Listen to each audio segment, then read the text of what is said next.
Hi everyone, my name is Mary Simzai. I'm an upcoming junior at Segundo High School. Hello, my name is Lily Goldman, and I'm a student at Cal Poly San Luis Obispo, and we are the Gundo Groundbreakers. We have both been a part of the El Segundo community for years and are currently members of the organization El Segundo for Black Lives. Our first project as the Gundo Groundbreakers will be interviewing Black students at Segundo High School. These students also happen to be members of the school's Black Student Union, and our primary goal with this first project is just to understand their experiences as people of color in this town and to make sure that their voices are heard. With that, our first guest is Jalah Perry, who is the president of the Black Student Union and an upcoming senior at ESHS. Segundo, as we both know, we're both students this year, so it's obviously a predominantly white town and a predominantly white school. And growing up, especially in elementary school, I had a lot of like identity issues with that. When seeing everyone around me, no one kind of looked like me, and I think I felt less than. So how do you feel being predominantly white, predominantly black in an all-white school? You know what I mean? Personally, I feel that it can be uncomfortable at times, especially because I came from a diverse middle school. I went to diverse elementary schools. So I was used to seeing people who look like me and seeing people with different backgrounds. So coming to El Segundo High School is definitely a transition, but eventually you get used to it and you learn how to work with it. But it would really be nice to see people who look like you and see people of different backgrounds and for it to be more of a diverse community for sure. Totally. Did you go to the high school all 4 years, or like? Yes, I'm going to be a senior. Oh, cool, nice. I also feel like growing up when it was like, I think a story that I said at the town council was that it was that the teacher had asked us to draw like a portrait of the person sitting next to you, and when the boy next to me started coloring in with like a brown colored pencil, it like I was so embarrassed. Like I didn't like that. I don't know, Right. because when you're so, because I've been here like, as I said, my whole life, it's the only district I know. So I had to really like fight against those, feelings of embarrassment without even realizing that I was doing it. Right. And it wasn't even until like I guess when I got into middle school and high school that I was like, oh my God, I can't believe I even thought that way of myself. You know what I mean? For sure. So it's important to have like a diverse staff, especially, I guess. Yes, I agree with that.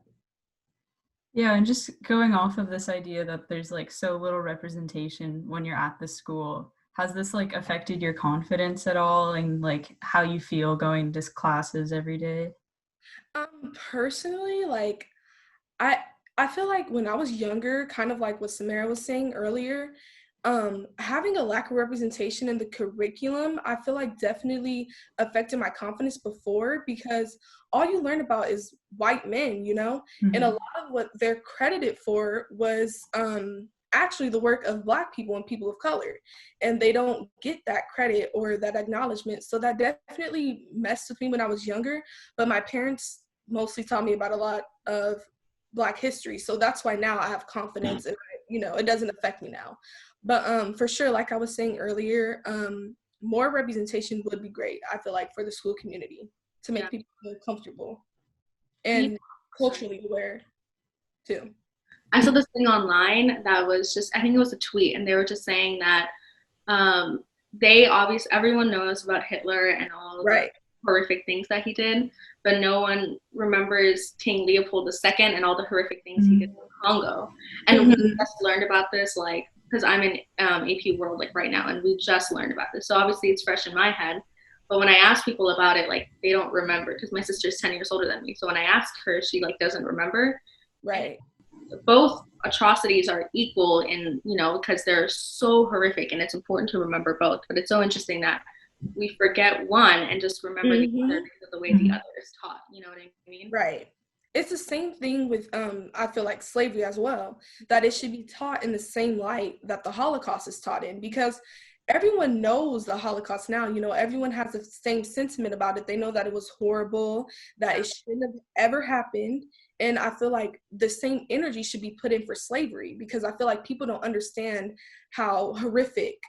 slavery was, and they should know it to that extent for sure. Yeah, and I also feel like what what a lot of people will say, especially when it comes to like slavery and stuff, is it happened so long ago, just forget Right. about it, because like it's important. Like it I can't even believe people say things like that, you know. It is kind of hard to respond to things like that because, like I was saying earlier, I feel like it starts with education. You know, like if students, even if their parents at home tell them something else, because you can't really control that, but if they're taught at school, the place where we are supposed to be getting educated and supposed to be getting prepared for the world, that is the place where it would affect them and affect their, opinions and sentiments.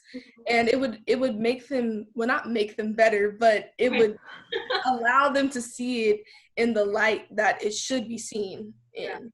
Yeah. For No, sure. like I totally agree. I grew up Jewish, or I am Jewish, and like I learned a lot about the Holocaust, and I can just like imagine, like, because I know so much about that and relating to it, not being taught like some of the other issues that other like people go through, and just like I can just see how people respond to that, and just I don't know, I just can't imagine you guys not learning this stuff in your in like high school and like middle school, and it's just like frustrating, and it's just I don't know.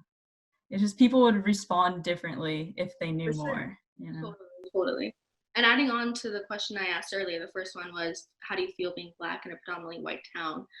So, Mhm. do you feel supported by your friends, by your peers, and your faculty around about issues that revolve around being Black? Because there's so much going on, you know. Do you feel supported by them? I personally do feel supported by the faculty and staff at our school. Of course, a lot of them are kind of like, you know, just realizing this stuff is happening, which is good. I mean, of course, it should have happened long ago, but it's good that they're taking steps and Yeah, listening and preparing themselves for change, for our school to change and for it to become a better place. So for yeah. sure, I for sure feel supported. And also for me, like what I was saying earlier, like I was kind of embarrassed being the skin color that I am. I think I also grew from that with the support I had from my teachers. But even though there is a lack of representation, I don't want to undermine the fact that there are teachers who are so supportive and For so sure. helpful, and they are everything. You know what I mean? Okay, what are your thoughts on cultural appropriation, especially towards Black hair? Like, for instance, when like how people tend to face like discrimination in the workplace because it's considered unprofessional, when like the Kardashians can just take those hairstyles and it's like considered trendy and fine. Right. I for sure feel like it's very unfair to the Black community that the society allows white people, well, other races too, but specifically to white people, to culturally appropriate hairstyles that are essential to our culture. Yet when they wear it, it's not seen in a negative light. When we wear it, it's ghetto, it's associated with a negative connotation to the point where certain jobs won't even allow us to wear box braids to Mm-hmm. work when it's our hairstyle. It's a part of our culture. We use it to protect our hair. So that's something that we should be allowed to do. And I feel like it's unfair that a lot of times these rules that are put in place to regulate hairstyles disproportionately affect African Americans in our hairstyles. And it binds us or hinders us from wearing the styles that we love and that we've created, and it's definitely unfair. Yeah. Have you ever faced anything like that, like any sort of Black hair discrimination? No. Yeah, because I feel like in El Segundo, I haven't seen much of it from like my substitute teachers and things like that. I feel like I've seen a lot of people Right. wearing their natural hairstyle, so I'm glad that like that's not something that's constricted in El Segundo. But For sure. definitely, like there's a life outside El Segundo, and I'm Yeah. reading these articles and I'm reading these things. Like, Yeah, it makes me so upset to see that, Mhm. like, people, like, for example, they have to cut off their locks for a wrestling match. Like, that has nothing to do with anything. Or I know there's this one girl and she has very thick, kinky, 4C hair, and they told her that she couldn't wear her hair like that, and that's her natural hair. You know what I mean? So it shouldn't be like that way. do you ever worry that you're going to face something like that in the future? Oh, that's a good question. Personally, I don't know. Like, I don't feel like I will Yeah, face that in the future. I hope not. yeah. Yeah. Sometimes I worry though. Sometimes I worried like Mhm. today is because my mom wears a hijab, you know, and we're all very like proud of that. We're okay with their Right. But sometimes when we leave El Segundo, I'm like, today's the day. Today's the day. Some white supremacist is gonna, like try to Right. remove us. It's always a fear. Like I've had reoccurring nightmares about that because it just like it gets put in you, all this Right. racism around the world. And like when young kids see it, it's like, how do you even deal with it? What do you do? Exactly. It's like overwhelming almost. So on that note, I guess I want to say, what should the school do to support Black students? What do we need to do?